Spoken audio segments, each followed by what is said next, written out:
Dacia Logan fait couler beaucoup d'encre, que ce soit en bien ou en mal. Tout le monde parle de cette automobile low cost qui devrait relancer le marché des voitures neuves.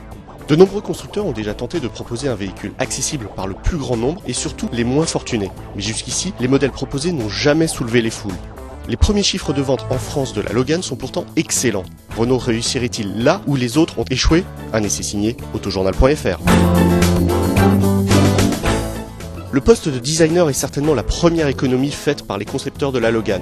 Banal est en effet le premier mot qui vient à l'esprit à la vue du modèle. La petite roumaine dispose d'une carrosserie tricorps, tout ce qu'il y a de plus simple, comme on pouvait en voir il y a quelques années dans les pays de l'ex-bloc de l'Est.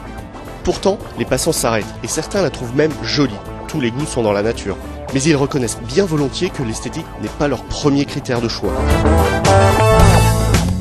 À l'intérieur, l'ambiance est on ne peut plus sobre et simple. Un volant, des cadrans, des ouïes d'aération et une console centrale regroupant les boutons pour la ventilation. Que demander de plus? Pour le reste, il faudra regarder du côté de la courte liste d'équipements, car la Logan propose tout de même une dotation, certes légère, mais lui permettant de se muer en vraie voiture moderne. Direction assistée, climatisation, lecteur CD, fermeture centralisée et vitres électriques à l'avant. Mais Dacia estime que ces éléments ne sont pas nécessaires à la conduite. Au chapitre des matériaux de la planche de bord, on ne s'attend bien sûr pas à de la ronce de noyer ou du cuir. Les plastiques utilisés sont durs, sans pour autant être désagréables au toucher ainsi qu'au regard.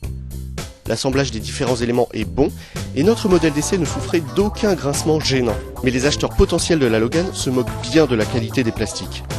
Par contre, s'il est une caractéristique qui les intéresse tout particulièrement, c'est l'espace dont disposent les passagers. Que ce soit pour les jambes ou au niveau de la tête, les plus grands d'entre nous pourront s'installer confortablement à l'arrière de la Logan sans aucune gêne. Autre point positif du modèle, son coffre. Contrairement aux triptyques Toyota, Peugeot, Citroën et leur capacité de chargement ridicule, la Logan dispose d'un volume de 510 litres, soit tout de même 80 litres de plus qu'une Renault Laguna. Quant au rangement dans l'habitacle, il ne faudra compter que sur la boîte à gants, certes généreuse, mais bien esselée. Sur la route, ce n'est pas avec la Logan qu'il faut rechercher des sensations, ni même du plaisir de conduite. Elle n'est pas faite du tout pour cela.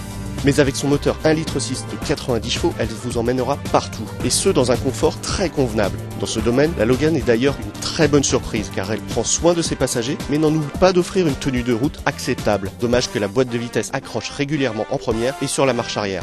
Nous en arrivons enfin au tarif, l'argument massu de Dacia. Notre modèle d'essai est la Logan 1,6 litre MPI lauréate, soit le haut de gamme, affiché au prix de 8 990 €.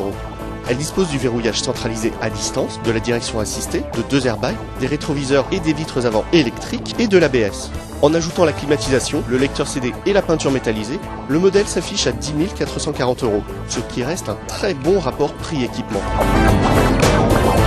La Logan n'a pas un look fashion, sa présentation intérieure n'est pas enthousiasmante et le plaisir de conduite est complètement annihilé. Pourtant, la seule évocation de son prix défiant toute concurrence ou presque attire de nombreux badauds, même dans ce quartier chic de la capitale. La Logan est une vraie voiture pour tout le monde.